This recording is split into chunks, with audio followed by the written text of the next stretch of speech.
મિત્રો, ગુજરાતભરની અંદર જો હાઉસ બોટ એટલે કે રિવર ક્રૂઝ કે હાઉસ બોટ દ્વારા જો ટુરિઝમ સ્ટાર્ટ કરવામાં આવે, મિનિમમ 2 લોકો રહી શકે, નાઇટ સ્ટે કરી શકે એવી ફેસિલિટી ડેવલપ કરવામાં આવે અને આ હાઉસ બોટની અંદર એટલીસ્ટ એક બેડરૂમ, ડબલ બેડરૂમ, એક કિચન એરિયા, ડાઇનિંગ એરિયા અને વોશરૂમ સાથેની જો ફેસિલિટી હોય અને મિનિમમ 2 લોકો સ્ટે કરી શકે એવી ફેસિલિટી હાઉસ બોટ પરચેસ કરીએ, રિવર ક્રૂઝ પરચેસ કરીએ અને આવી ફેસિલિટી સ્ટાર્ટ કરીએ તો આના ઉપર 15% કેપિટલ સબસિડી અને ઇન્ટરેસ્ટ સબસિડી પણ મળે છે.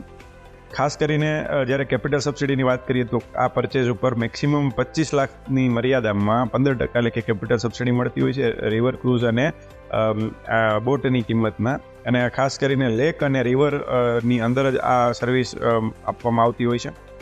અને ઇન્ટરેસ્ટ સબસિડી જે છે એ 5% મળતી હોય છે 5 વર્ષ માટે. જો મ્યુનિસિપલ એરિયાની અંદર છે તો 5% 5 વર્ષ માટે ને મહત્તમ 3 લાખ પર યર.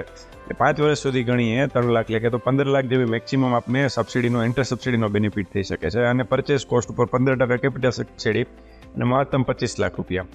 જો મ્યુનિસિપલ એરિયાની બહાર છે એટલે કે રૂરલ એરિયામાં રિવર અને લેકની અંદર આપણે આવી ફેસિલિટી આપી રહ્યા છીએ તો 7% ઇન્ટરેસ્ટ સબસિડી આપવામાં આવે છે, 5 વર્ષ સુધી આપવામાં આવે છે અને મહત્તમ પર યર 5 લાખ રૂપિયા જેવી સબસિડી આપવામાં આવે છે. તો ખૂબ સરસ મોટો બેનિફિટ આ ટાઈપની એક્ટિવિટીમાં છે. જો તમારી આજુબાજુ કોઈ સરસ મજાની રિવર છે, તમારી આજુબાજુ સરસ મજાનો લેક છે તો તમે બોટ પરચેસ કરી અને રોજગાર ઊભો કરી શકો છો, સરસ મજાનો ટુરિઝમ ડેવલપ કરી શકો છો અને આ સબસિડીનો લાભ લઈ શકો છો.